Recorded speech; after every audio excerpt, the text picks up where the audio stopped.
Welcome everyone to Douglas Robbins' Den of Discussion number 21, Fear or Freedom? This is probably one of the most subjects that both sides of the same coin.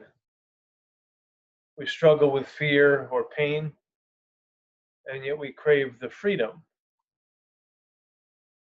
We think if we had money, we'd be free, or if we had a new car, we'd be free. If this boss wasn't my boss anymore, we'd be free. But that's not true. It often comes down to the belief systems we have. Not so much what happens externally, but what happens internally allows us to take actions externally. Fear paralyzes us. Afraid of someone's judgment, afraid of a parent's judgment, afraid the world will laugh at us, afraid friends will laugh at us if we say X, Y, Z, or if we act different, or if we change. Fear can be absolutely devastating and debilitating. And yet that desire to be free remains. So how the hell do we resolve this? Let me tell you a story of long ago. So a couple things, and I'm just going to be deadly honest. When I was very young, I was afraid of the world. I was hurt, whatever it was. I carried a lot of pain with me, even before I entered school, before I entered kindergarten. I was afraid of the kids, somehow knowing that I was afraid. And even though I was a pretty big kid, I was always one of the bigger kids around. I was deathly afraid of being called on, that I was wrong, that I would always be wrong. I always felt I'd be wrong. I carried this shame with me. When school plays and whatnot, when you had to read at the front of the class, my heart was seizing, was beating so fast. I was sweating. I couldn't think straight. There was so much anxiety and fear. Because of what? Because of the idea that people would shame me, that I would fail, that I would cause myself more humiliation. And then I would feel worse and worse about myself. So it was a horrible place for me to be, public speaking, for a long time. And this fear can stop us from everything and anything we care about. When I was a little older, so I carried this pain with me, this fear, this pain, this shame. I never did great in school. I never trusted school. I always thought it was somehow out to get me, take advantage of me. And in some ways, I was right. Everybody wanting to learn and be the same thing. Well, no, that's not what I wanted. But I was a little older. I think I mentioned this once before in a podcast, in my teens. And I was an excellent baseball player. This was the one thing I held on to, was baseball. And baseball was never about where would it get me? What would I get from it? It was never about the ego of must do X, must hit a home run, must be amazing. It was really about the pure love and pure joy that I felt. And because of that, that was the flowing freedom. I was flowing with the infinite. I was flowing with truth. I was flowing with ability. So I wasn't putting conditions on it as far as what it could be, what it should be, et cetera, et cetera. And I was excellent. I had mentioned maybe in a different podcast that the year before I had let in doubles, triples, and home runs, and I was an excellent first baseman. Nothing would get by me. So that was my, safe space. But then I had people around me, coaches and other players were now no longer about simply the beauty of it. Now it was, well, what can it do for us? We have to win. This one coach would scream all the time. And I even understood it then. He was, in a sense, trying to scream to win back a piece of himself that he had lost along the way. So maybe we could give him that vicariously. There were fights constantly. People just wanted to win, win, win. You lose, everybody had temper tantrums. But that was not why I had played. And so I got lost in that as well. It became challenging for me. It was a much larger field. I didn't know how to hit this. I had a much heavier bat. It was faster pitches. I didn't know how to adapt. I didn't know how to ask. So this fear from within began percolating, taking over my mind, taking over the concept I had of playing baseball, this pure, beautiful thing. And eventually, within a few months or a year or so, I walked away because of that pain, that shifting mindset that clouded out the beauty, clouded out the purity, clouded out that freedom. Because that freedom was the essence of who I was regarding baseball. And so now I carried more shame. I walked away from something I loved because of this new belief system that I wasn't good enough, that I would just, do poorly again, or that, all of a sudden I stunk when a year earlier I was excellent. So clearly something was off, and it was me. The essence hadn't changed. The love was still there, buried now. I didn't trust it now. I didn't trust that freedom that had expressed itself through me. Now I trusted that shame and pain and the fears of the doubts, the fears of I'm not good enough now, not, you know, I don't have it anymore. And so that now replaced the freedom because I closed that door. And when we close the door to freedom, when we close the door to that infinite, when we close the door to the divine, that spark, that joy, that essence and flowing river, well, what are we left with? Of course, we're left with darkness and pain and shame. We've pushed the good aside and brought in the muck of the mind. And then you have the brain that will go to town then.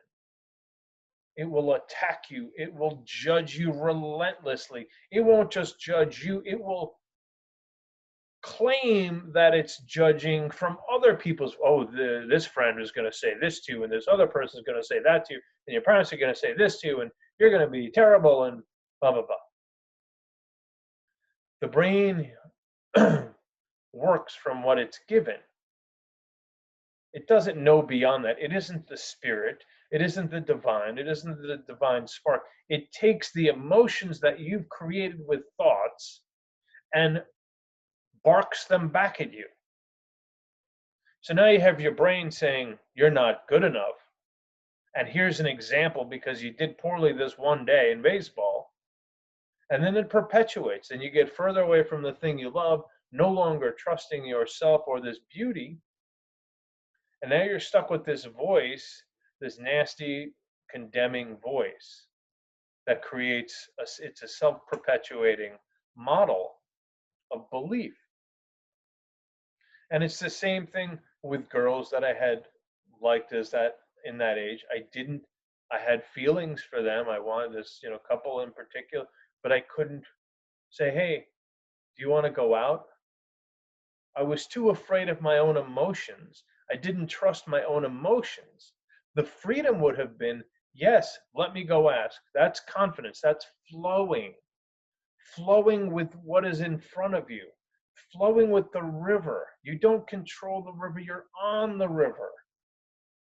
So the freedom, so this is, before we get into the freedom portion, for most of my life, I've been trapped in shame and pain. not good enough, don't know how to do whatever, don't know how to ask for help.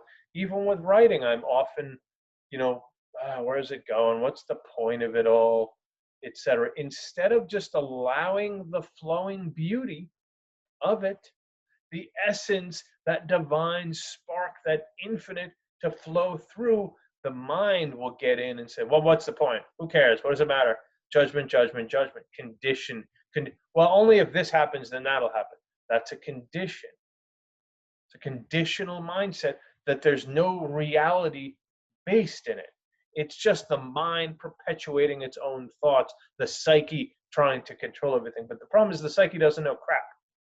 Doesn't know crap. I had something the other day that I thought my daughter was going to really give me a lot of trouble about. She wanted me to get something from the store, of course, like 10 things all with sugar in it. And I said no. And I came back with, one thing. And she was like, oh, great, thank you. But my brain was playing this story, this narration of we're going to have a battle and I have to say this and it's going to go this way and that way. The brain doesn't know what it's talking about 99% of the time. It can do great things and figure things out, but when it doesn't have those type of tasks, industrious things, figure out how to get a man, to the moon or whatever, planning a trip, it'll fall back upon itself. When you're trying to move forward and break through to a new reality, it wants you to hold on to the old because this is what it knows. This is where it's safe. So for years, of course, the writing, and I've had in my head, well, I'll be attacked if I say certain things, or people will vilify me. There'll be noise, there'll be this, there'll be that. What if my children are at stake? These really horrible things. Fear. And I have no proof of any of this. Sure, people have been assassinated for certain things. But for the most part, most people are not assassinated for what they're writing or doing. This is a paradigm of fear that my brain has created to be stuck within. This is not my essence. This is not my truth. This is not empowered self. This is stuck, stuck, stuck. When we keep looking to the pain for an answer, unless you can kind of unravel it and let it dissipate, it's just going to keep you stuck. So don't get trapped in it. Look at it from above. Look at it from afar and say, oh, what's going on over here? Why is this guy not moving forward? Why is this person trapped? So, but on the same token, the desire to be free is there all the time. I've been working in insurance as a property adjuster for a number of years. I write and I'm a property adjuster. It's never a job I would have chosen. It was never like, ooh, mom, when I get older, I want to be a property adjuster. And it's fine for what it is. It pays the bills, etc. Is it from the infinite or from the finite? If I had been flowing in the infinite, I most likely would never have ended up as a property adjuster. But when you choose pain and doubts and all these horrible things, yeah, eventually you're going to be living a trapped life and playing some sort of role instead of this expanded self flowing on the river of the divine. When you close off from the love, that's what you're left with, is the pain and the fears. And then you still want the freedom, but then that other part of your brain says, no, you can't do that. That's scary. It's scary not being trapped. It's scary not being in a mind-made prison. It's only scary when you have the fears still. It's not scary when you embrace joy. Oh my God, how wonderful does it feel joyous every day? It's wonderful. Right? But if things trigger you and you go kaboom all the time and you hold on to that pain and why this person, blah, blah, blah, the world isn't going to change. You change. The world will constantly try to tell you who you should be. Well, that's the fear when you embrace that. And when you're a kid, that's often what happens. The world tells us who we should be. Okay. if we walked away from all that pain because of the pain. But the freedom is removing these thorns as they come, letting them go as they come. You're a piece of crap. Okay. Not engaging. I'm not. I seek joy. I surrender this noise. I surrender. I release this noise. You know, there's a saying, it's not comfortable going through it to release because it wasn't comfortable when it got stuck. But the freedom is through the discomfort.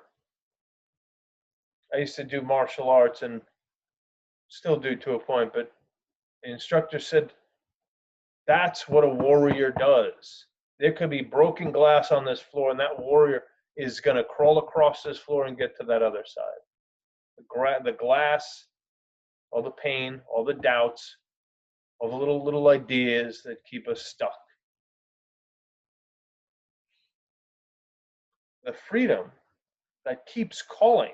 So you have the brain that's telling you you're a shit, and then you have the freedom, this essence, this expanded self, this higher self, broader self, true self, still wants what it wants.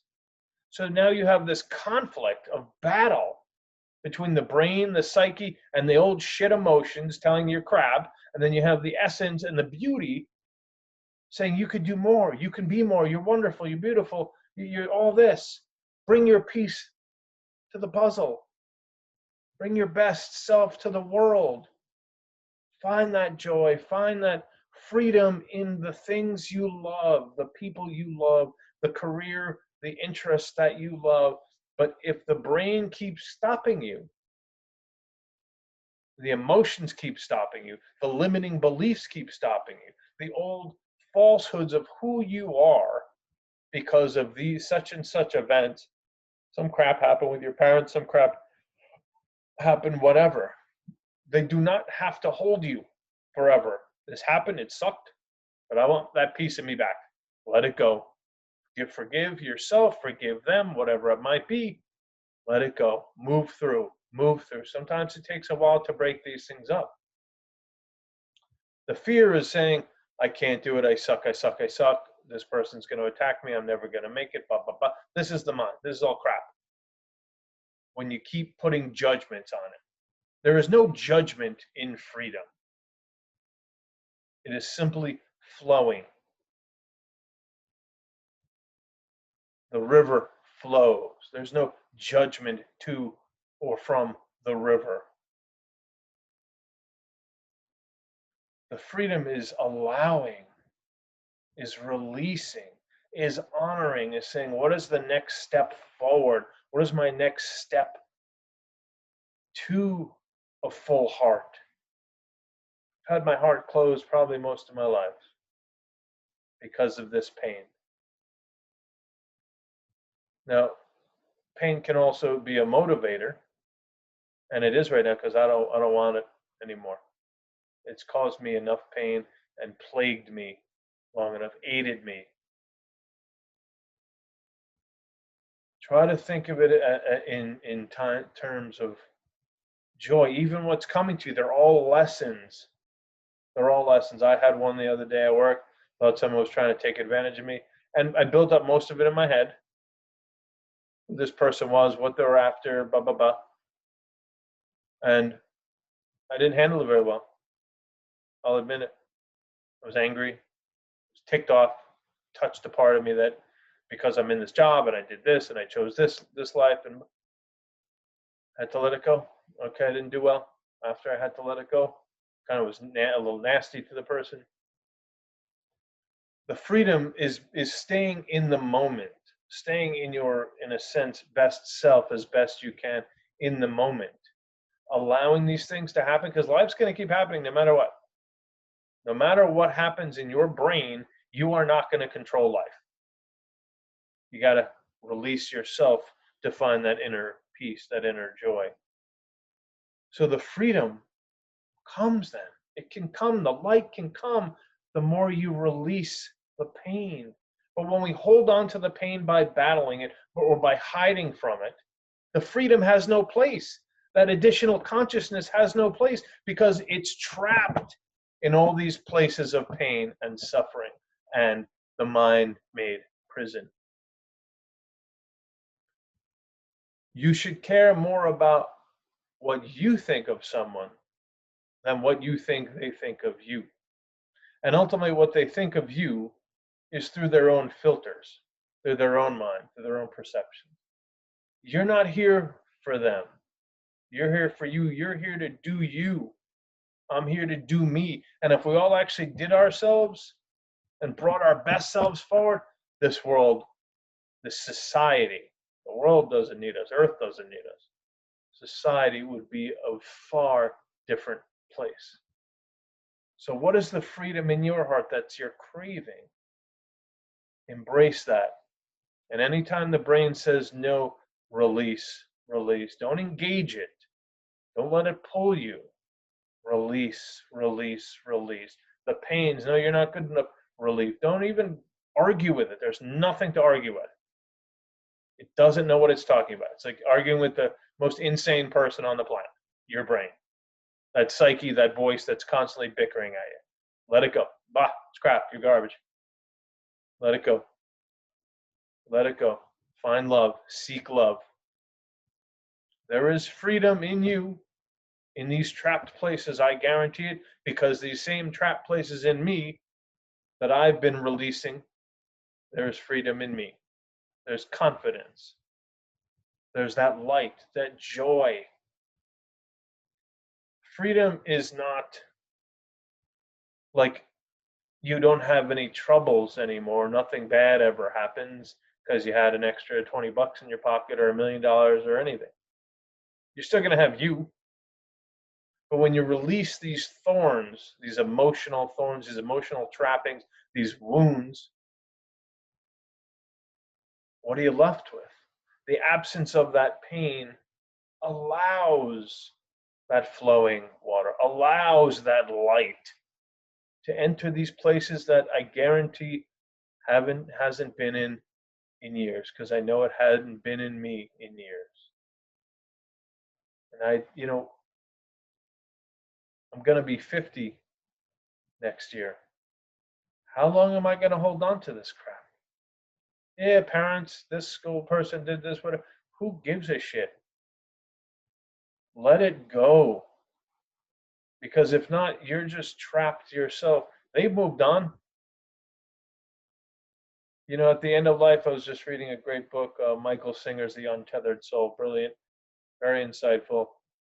And he has this section about death. And so death comes at the end in this one example. And the person says, no, I need another week. And death says, well, what do you need another week for? What have you done with the last year or 5 years or 10 years? You don't need another week if that's how you've lived. So look, people, we're all trying here. Our best is not holding on to the pain, though. When we say we tried our best, it's crap.